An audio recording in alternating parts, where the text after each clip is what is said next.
Thank you, Peter, for that introduction, and it's a pleasure to be back after 14 years to be speaking here at the Care Philosophy Forum.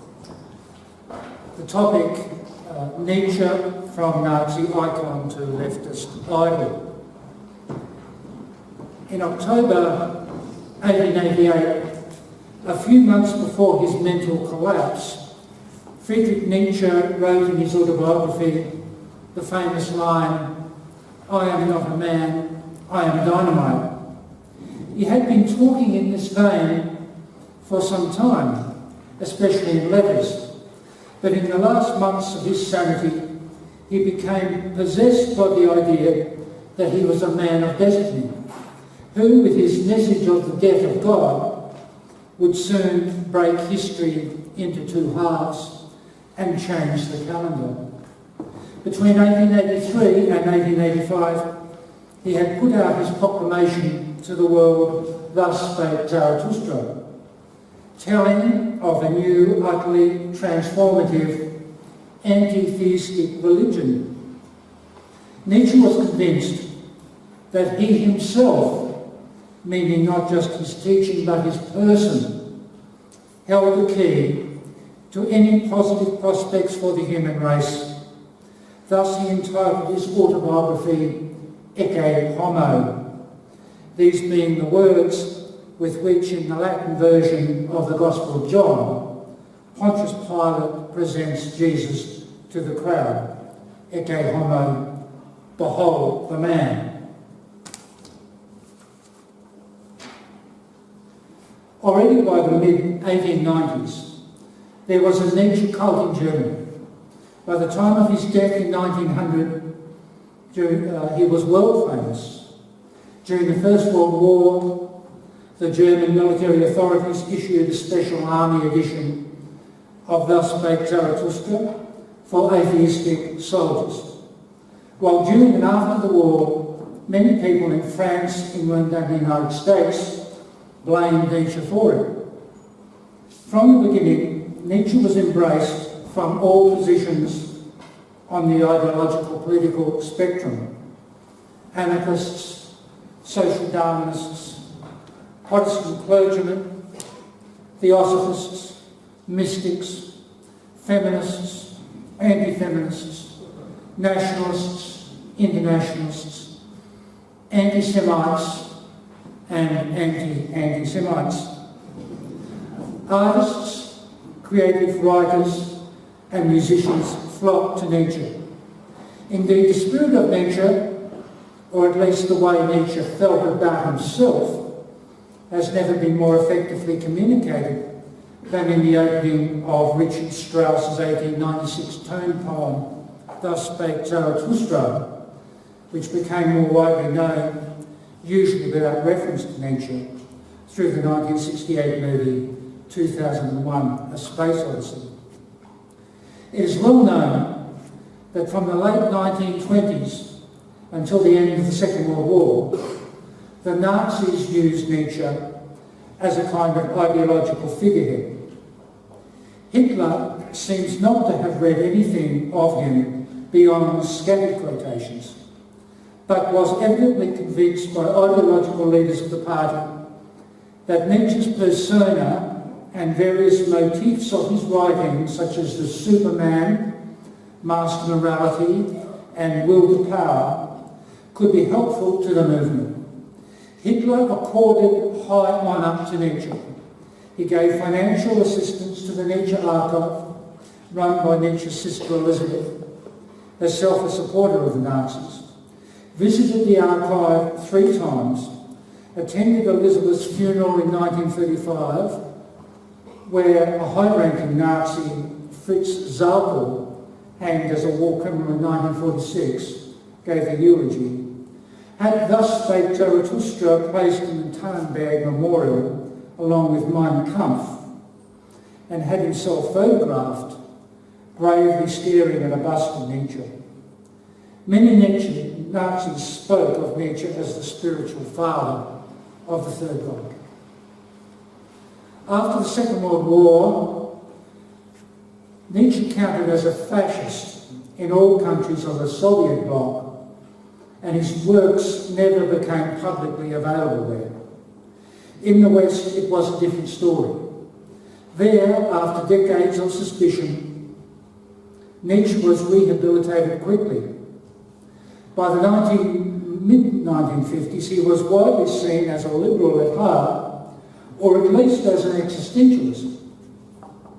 In his editorial for the first number of Playboy in 1953, Hugh Hefner mentions Nietzsche alongside jazz and Picasso as a subject his ideal male reader might discuss with a female friend over cocktails. For a time, old-style Marxism in the West kept Nietzsche in the background. But with the rise in the 1960s of the New Left, which by the late 1970s had evolved into the cultural left, he took on a rather surprising image.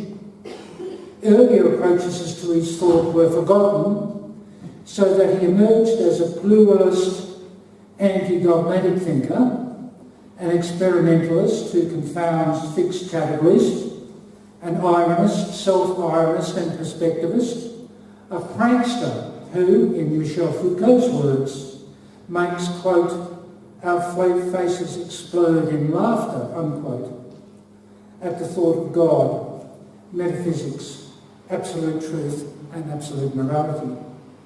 This way of looking at Nietzsche developed first in France, but soon took hold elsewhere, and by the 1980s had become institutionalised in universities throughout the West.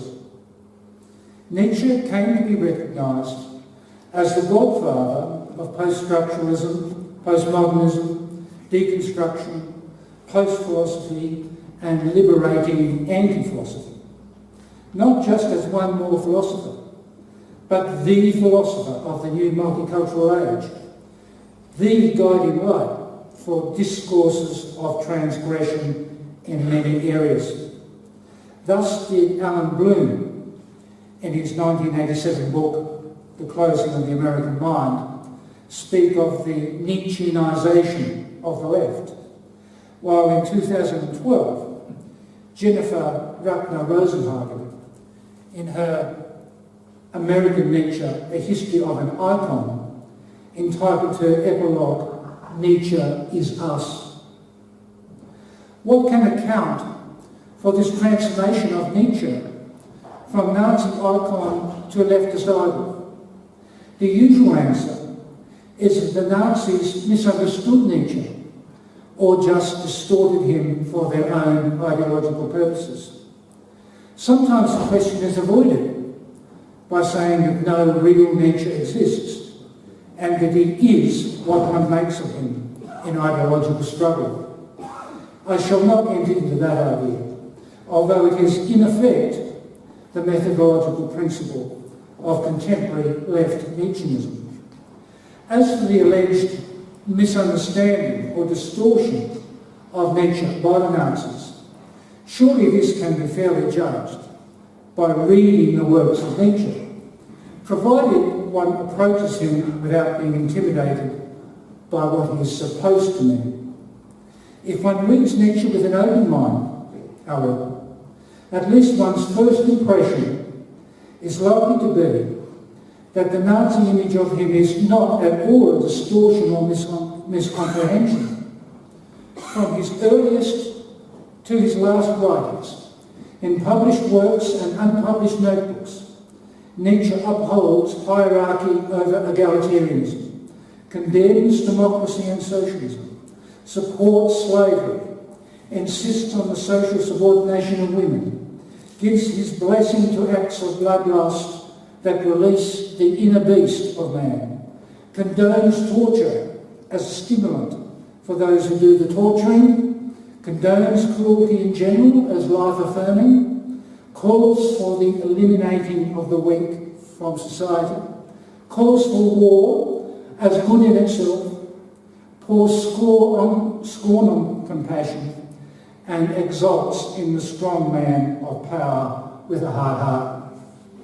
For Nietzsche himself, these are not secondary themes in his writings, but are inseparable from his central message. He returns to these themes again and again with passion, declaring that on no account will he tolerate a softening of his thought. It is true that Nietzsche is not anti-Semitic and is critical of the anti-Semitism within the Germany of his day. But he is not motivated in this attitude by humanitarian sentiments. On the contrary, he views the anti-Semites themselves with contempt as belonging to the underprivileged. By the same token, Nietzsche criticises German nationalism, but does so from the right. Nationalism is for him petty politics, which he hopes to see supplanted by international racial unions under the direction of an elite master race of supermen. While these themes cannot be missed by any reader of Nietzsche, within today's leftist Nietzsche commentary, they are sidelined by the claim that they do not belong to his philosophy proper. This is a strange position, for it implies that Nietzsche, to whom so much credibility is given as a philosophical figurehead, had a very serious misunderstanding of his own thought. That aside, the issue remains as to why many cultural leftists are attracted to Nietzsche and whether they are justified in distinguishing their Nietzscheanism from that of the Nazis. This issue goes beyond the individual Friedrich Nietzsche, for if Nietzsche really is us, the investigation of what makes people identify with him will reveal something about where philosophy stands today. For Nietzsche, the death of God means that the absolute values at the foundation of Western culture have been exposed as invalid, untenable, fraudulent and pernicious, and that as a consequence, this system of culture is no longer sustainable. Previously, he indicates, only a few thinkers have understood this, but now, in the modern world, by the 19th century at any rate, a general consciousness has broken through that for 2,500 years, Western man has been defining his world through errors and lies. On the other hand, according to Nietzsche, this consciousness is still a long way from achieving clarity about the depth of the crisis and the possibilities of resolving it. In particular, there is a failure to grasp how much must be given up when one faces the fact that God is a lie. People believe they can abandon theology and metaphysics while continuing to adhere to the morality which rests on theological and metaphysical foundations. They believe in a relatively painless transition to a godless culture through the values of egalitarian humanitarianism. But these values, Nietzsche insists, are discredited along with God. They cannot be saved by being secularised. Once God is denied, one and only one sphere of reality remains, which is physical nature. There is no other world, no higher world, no better world, but just this world, a world without moral facts. What Western culture, rooted in the Judeo-Christian and Greek philosophical traditions, affirms as morality is not validated but refuted by nature. For nature is pitiless, hierarchical and violent. The law of nature is the law of the stronger part. In nature, the weak fall by the wayside or are disposed of without sentiment. In nature, the strong dominate the weak. But people do not want to accept this, even while they acknowledge that God is dead. The moral system of more than 2 millennia has become part of people, such that they are not ready for the stark choices now facing them. The bulk of Nietzsche's philosophical writings consists of extrapolations of these points. The prime target of his polemics is not Christianity or Greek philosophy per se, but what he views as the secularisation of these in modern egalitarian morality. In fact, Nietzsche, the son of a Protestant pastor, can respect the genuine Christian of today or yesterday.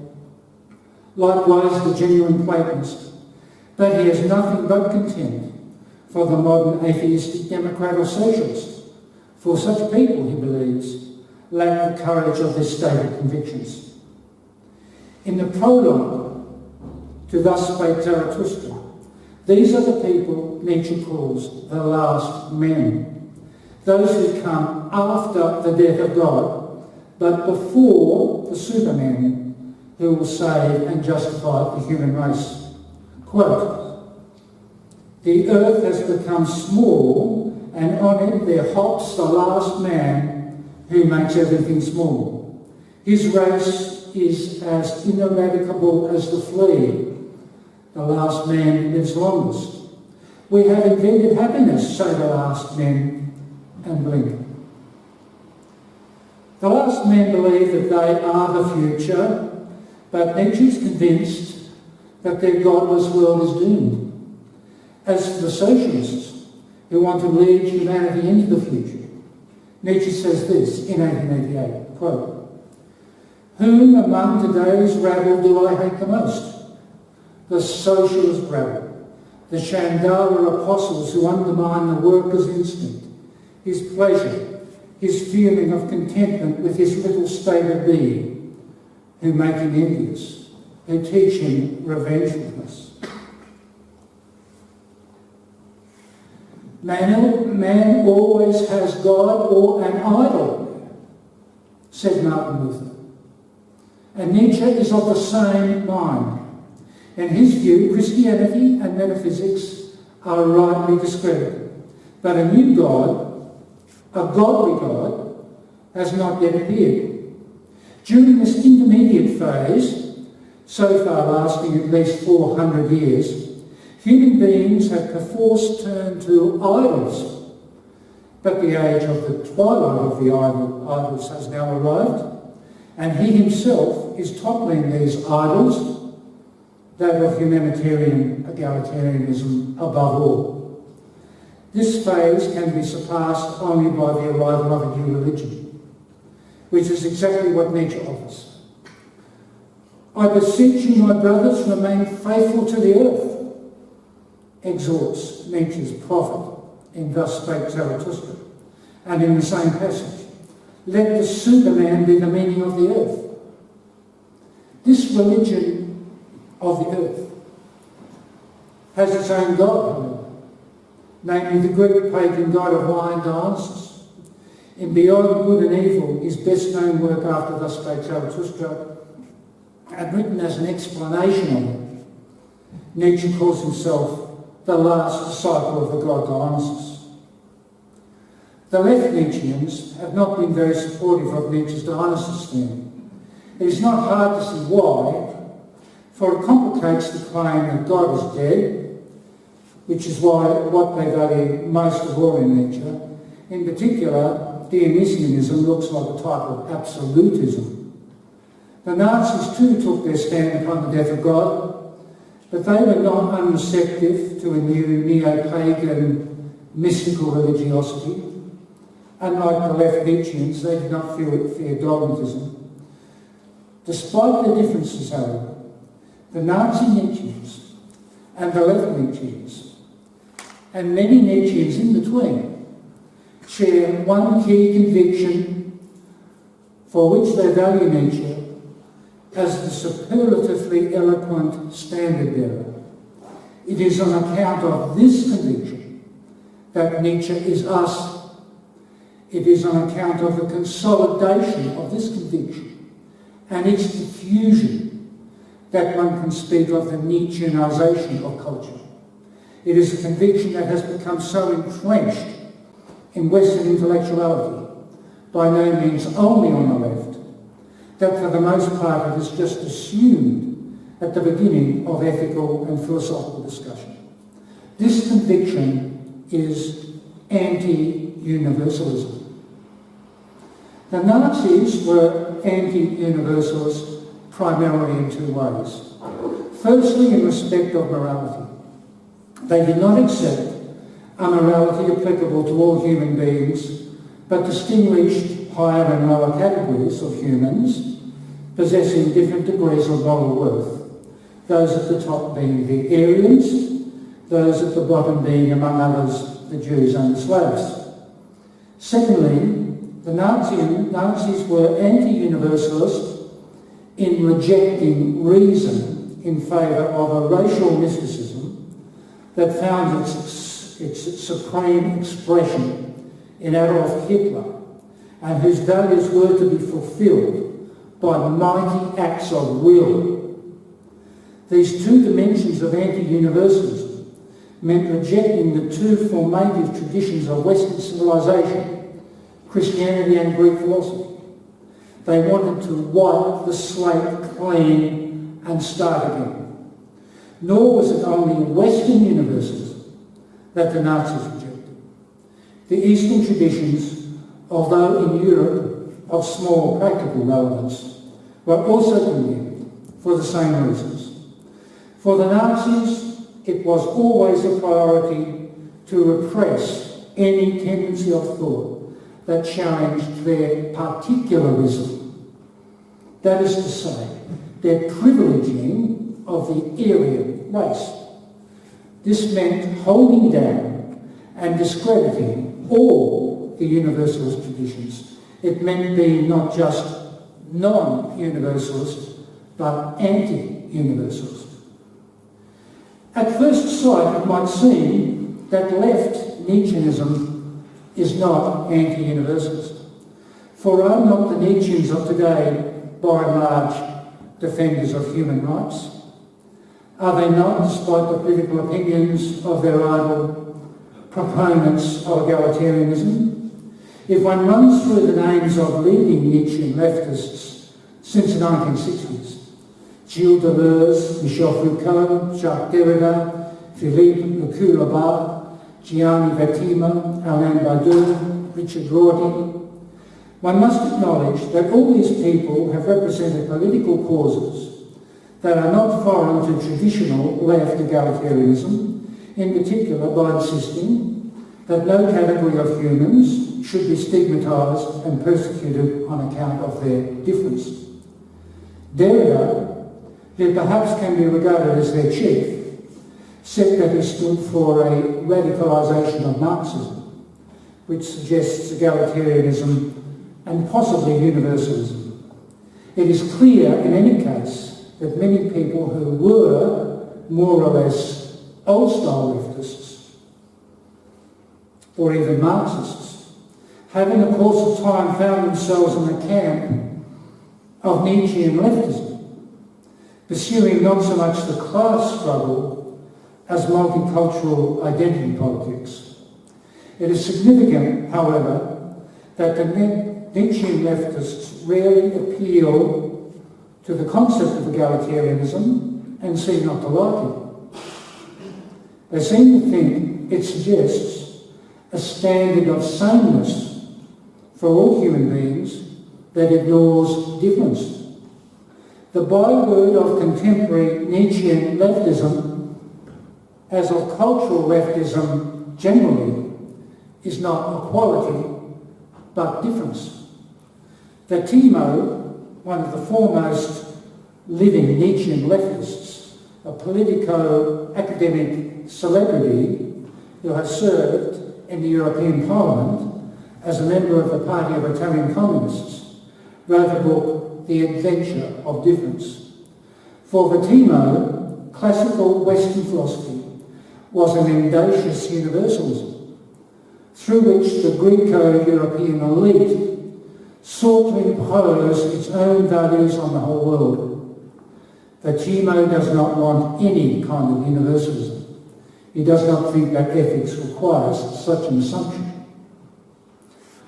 Vertima, like all other left Nietzscheans, but unlike the Nazi Nietzscheans, who in this are more loyal to their master, rejects Nietzsche's argument that an ethic of universal compassion can be justified only by assuming God. Or does it? And do the other left Nietzscheans? For the situation with these Nietzschean leftists is actually quite similar to that of old-style Marxists, including the mature Marx himself, and then people like Lenin, Stalin and Mao. They are embarrassed about the moral foundations of their political practice, which, if it exists, would seemingly have to come from the despised idealist metaphysical tradition denounced by Marx and his successors. In practice, what happens in all these movements of Marxist politics is that the question of ethics is left in convenient obscurity, except for when gestures of outrage, for instance about violations of human rights and humanity, are politically expedient. Orthodox Marxism, which regards itself as scientific, looks at ethics with contempt, as something Marx himself overcame after his early Hegelian period. The Nietzschean leftists are similar, for they take up their various causes on the side, as they usually say, of the underdog, the disadvantaged, oppressed, marginalised and disenfranchised, without appealing to any ethical foundation. The rights they speak of do not appear to be human rights, but to attach to the particular groups they represent, which is why they emphasise difference rather than sameness. Indeed, Vatimo explicitly denies, in his book A Farewell to Truth, that what he calls respect for the other depends on the idea that humans are, quote, bearers of human reason equal in all men and women, unquote. He denies that. This, he says, is not even remotely the situation because it would presuppose essentialist ethics or metaphysics. The real basis of this respect, he says, and I hesitate to quote the following words, but fairness demands it, is, quote, acknowledgement of the finiteness that characterises each of us and that excludes any definitive effacement of the opacity that everyone bears inside himself or herself, unquote. This is what he calls the ethic of finiteness.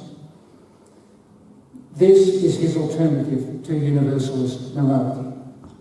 Or is it perhaps his own particular brand of universalist morality? But it cannot be this, for he goes on to say, in a very revealing admission, that, quote, there are no positive reasons grounding this respect. Indeed, this is the crux, not just for Vatimo, but for Nietzschean ethics generally. If there is no rational ground for ethical decisions, the motive for these must come from somewhere else, which can only be emotion and impulse. Vatimo keeps returning to his point that there is no ultimate foundation which can legitimise violence. The comparison with the Nazis is opposite here, for neither did they, when they were killing the Jews or the Slavs, or some other class of purportedly inferior humans, make appeal to an ultimate foundation or essentialist ethics. A better way of putting it, however, would be to say that they did not proceed from any ethics, but from a particularist ideology. The Nazis were not ethical because they were anti-universalist. They acted on decisions that lacked any foundation other than the self-assertive will that defined Nazi ideology. A will asserted on behalf of a particular category of human beings. How then does Vatimo differ? The reality is that it does not differ, except in respect of the category of human beings for whom he asserts his will. And perhaps, but this is uncertain, in regard to the level of violence that he wills. This applies to all the Nietzschean and multicultural leftists, for there is no alternative. Either one exerts oneself on behalf of universal principles, or one represents particular interests. Here it is also relevant to note that Fatima sees his ethics of finiteness as applying only in a future society, which Nietzsche himself stresses cannot exist, where domination and exploitation have been abolished. Until this situation comes to pass, violence will be justified if, quote, the essential motivation of the struggle for liberation is the effort to give a voice to those who didn't have one before, unquote. While Fatima, with his ethics of finiteness, attempts the sophistical conjuring trick of the emperor without clothes, not all Nietzschean or multicultural leftists are so bashful about their particularism. Chantal Mouffe, for instance, declares plainly that, quote, to radicalise the idea of pluralism, to make it a vehicle for a deepening of the democratic revolution, we have to break with rationalism, individualism and universalism. So rationality should give way to self-assertive will, individualism should give way to collectivism, and universalism should give way to particularism. For Mouffe, politics beholden to universalistic ethics is simply not politics, which must involve an exertion of the will on behalf of some particular collective identity set over against another particular collective identity conceived as the enemy. But this is the formula of Nazi politics, and it is no accident that Mouffe supports her political ideas by reference to the so-called decisionism of Carl Schmitt, who in the 1930s was a prominent Nazi and took part in book burnings. Schmitt's popularity is on the rise today, almost wholly due to Mouffe and other left Nietzscheans. In their effort to discredit classical Western philosophy, the Nietzscheans, none more so than Fatima, have turned to Martin Heidegger, whom they present as providing a kind of expose of Plato and Aristotle. Heidegger, so they say, showed how from Plato onwards, Western philosophy privileged the thought that proceeds along a narrow logical track, denigrating and excluding political, mythical, subjective styles of thinking and experiencing. Now, at precisely the time Heidegger was developing the ideas the left Nietzscheans value, under their own interpretation, as must be stressed, he was a member of the Nazi Party. In 1933, as already the most famous academic philosopher in Germany, the highly ideological Nazi education authorities appointed him academic head, or rector, of Freiburg University, in which capacity he delivered in May of that year his notorious rectoral address, entitled The Self-Assertion of the German University, to an assembly of academics and brown-shirted Nazis.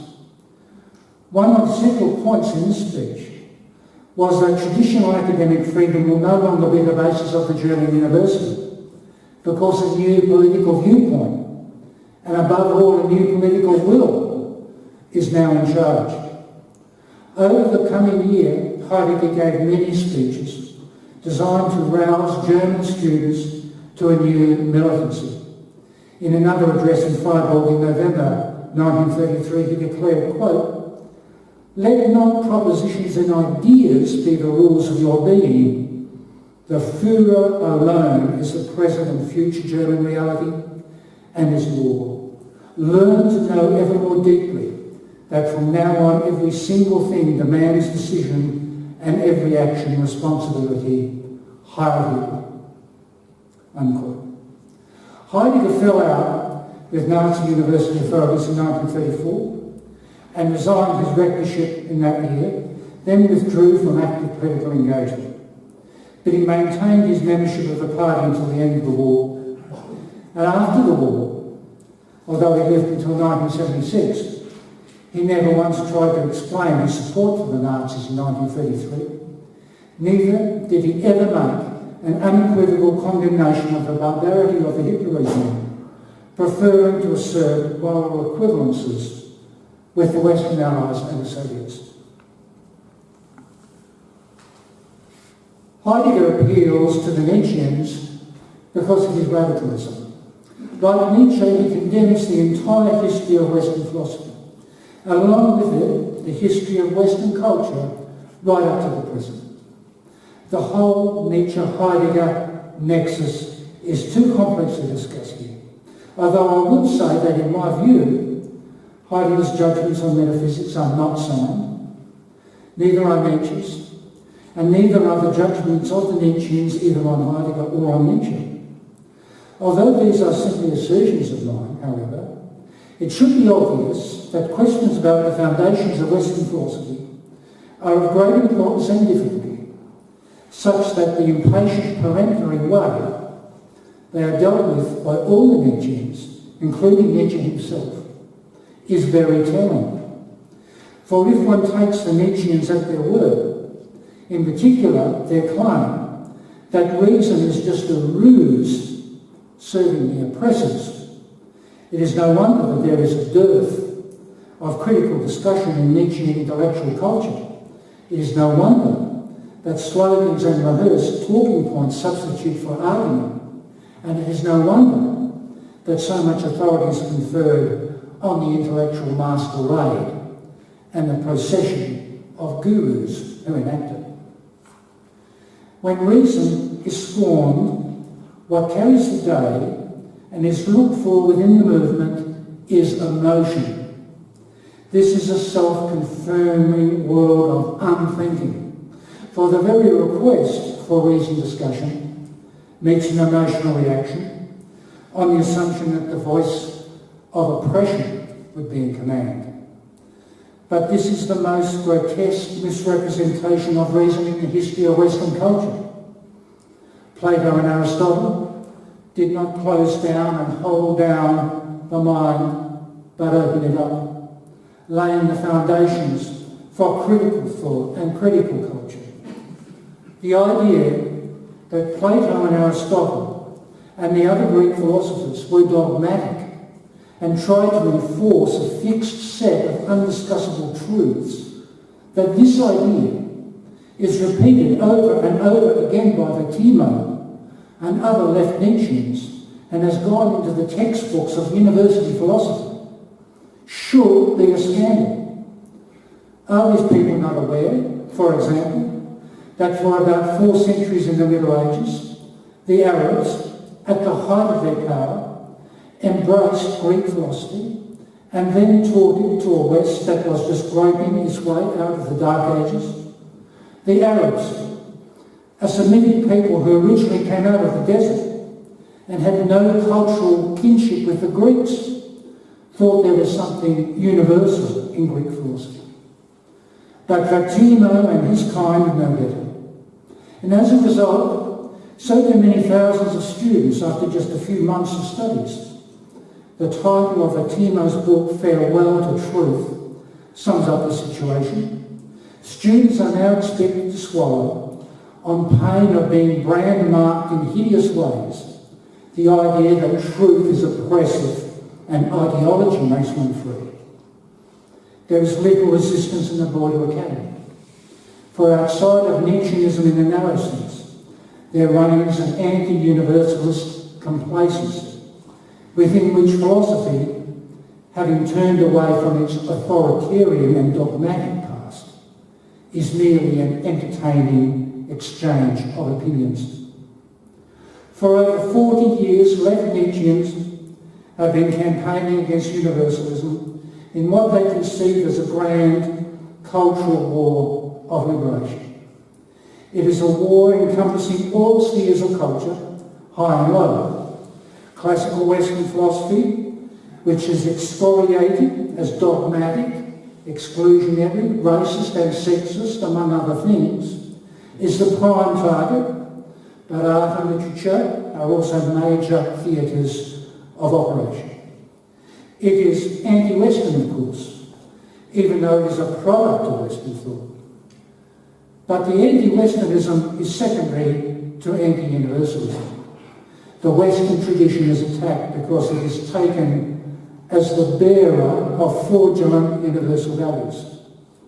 That Western philosophy and culture per se is not the issue can be understood by comparing the similar spirit that reigned in the Chinese Cultural Revolution, when Confucianism, Taoism and Buddhism were suppressed, precisely as universalist traditions that speak to the human being as such, rather than to a class. Another leading Nietzschean academic, Alain Badiou, formerly chairman of philosophy at the École Normale Supérieure in Paris, is a self-declared Maoist who has heaped praises on the Cultural Revolution. Badiou values Nietzsche as an anti-philosopher, who, he says, seeks to bring about a new historical epoch and accepts with joy that this can only occur through terrorism and violence. Indeed, Badiou's political writings are replete with justifications for violence, including that of Robespierre, Stalin and Mao. And he expresses contempt for people who fail to understand the necessity for this kind of violence. As he puts it, quote, "Total emancipation is always situated beyond good and evil. Extreme violence is therefore the reciprocal correlative of extreme enthusiasm, since what is at stake is indeed, to talk like Nietzsche, the transvaluation of all values." Unquote. Badiou is not talking about violence in war, but the kind of violence perpetrated on the indigenous class enemy at the mercy of revolutionary authorities. Between them, Stalin and Mao killed more than 50 million people like this in their extreme enthusiasm for their cause. To be sure, Badiou's cause of communism is the polar opposite of Nietzsche's own political ideal, but how different is Badiou's spirit to that of Nazi Nietzscheanism? Just as Hitler and Stalin and Mao effectively criminalised the universalist traditions, including classical philosophy, so did the left Nietzscheans. True, Nietzsche himself did something similar, but in reverse. While he saw the Platonic Aristotelian tradition as serving the weak, the Nietzscheans of today see it as an instrument of domination. There is no better example than Vertimo, who defines metaphysics as, quote, "the violent imposition of an order that is declared objective and natural and therefore cannot be violated and is no longer an object of discussion," unquote. In accordance with this conception, Vertimo suggests that the Iraq War of US President George W. Bush can be put down in part to the dogmatism which the President and his chief advisors unknowingly absorbed from the classical tradition of philosophy. He makes the same claim about Auschwitz. Quote, "The contempt metaphysics shows for the transient, the body, the individual in the specific and accidental singularity, objectively prepares for the extermination of great masses of humans in the name of a theory," unquote. Vertimo's view is shared by Leftist, who declares that, quote, "In the Auschwitz apocalypse, it was nothing less than the West in its essence that revealed itself and that continues to reveal itself," unquote. Indeed, Leftist, looking back behind the Greek philosophers, discovers an earlier dogmatism in the monotheism of the Jews, so that for him, however regrettable this turned out, the Jews in Auschwitz reaped what they had sown millennia earlier. Auschwitz happened because Hitler was dogmatic and arrogant after the fashion of the Western tradition, including, of course, Christianity, which makes one wonder how to view the Polish Catholic peasants who in 1942 hid Jews in their cellars at the risk of their lives, enacting a dogmatic ideology which, on the thinking of La Tour de Bar, they shared with the Nazi death squads. Contemporary left Nietzscheans, like their Nazi counterparts of an early period, set themselves first and foremost against the universal. This is their cause, this is their enthusiasm, and it must be admitted that they have had success, for they have rampaged through the institutions of culture, particularly in education, creating a wasteland of prejudice and ignorance. They claim to teach tolerance, which seems to be the solitary virtue they recognise. But it is not true tolerance at all, for it is not grounded in anything, and cannot be, for this would be to submit to the universal. In a letter of 1886, Nietzsche makes this point himself, speaking of the fundamental indifference of Catholicism to forms and dogmas. He observes that, quote, only an ecclesia militans, a church militant, finds intolerance necessary. Deep calm and certainty of faith allow scepticism and mildness towards what is different, unquote.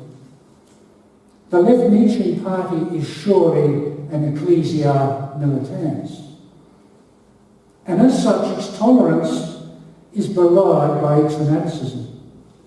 At bottom, the much vaunted tolerance of multicultural culture is pseudo-tolerance, born of weakness. It is a letting be, because fundamentally one has neither standards nor identity, because as a shell waiting to be filled with something, anything, one feels powerless to judge.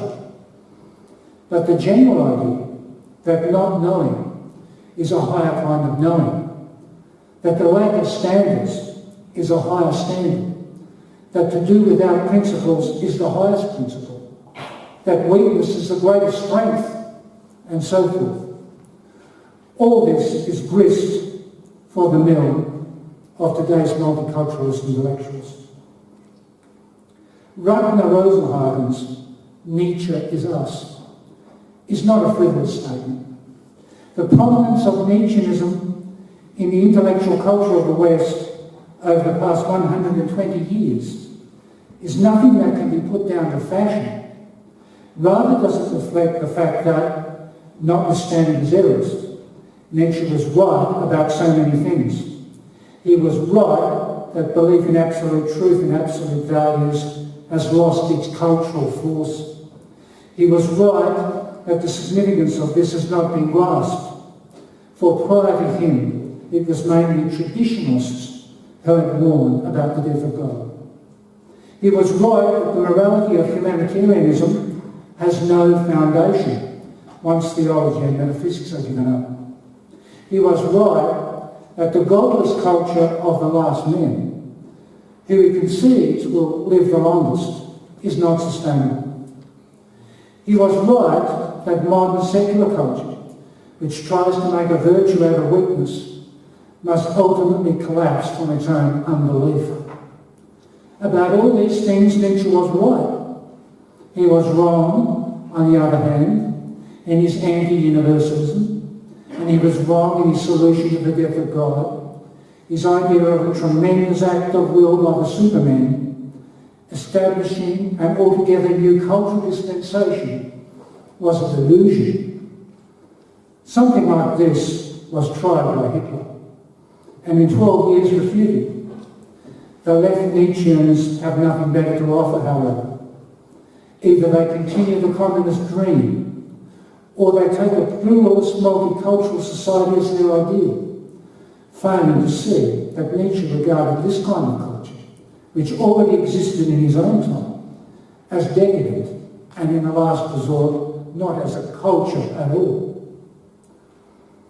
Socrates, who loved Athens, rarely left it, and served with honour in its military, is reported to have said, "I am not an Athenian or a Greek, but a citizen of the universe." The Nietzscheanism of today takes the opposite position. It rejects the universal on the grounds that some particular category of people may be disadvantaged by failing to measure up. So it has recourse to identity politics and what it calls the celebration of difference, a holy phrase, to cover the shame of a defeated spirit. For difference has no meaning except as set against the fundamental sameness. Those who find their primary identity in something less than the universal, in a particularity, whether of the isolated self or some collective, live in self-conceit. They always want more of themselves and can never get enough of themselves. With this attitude, not only do they damage themselves, they undermine the confidence in the universal, which is the true foundation of civilised life. I will finish with a touch of popular culture by referring to an old movie I saw not long ago.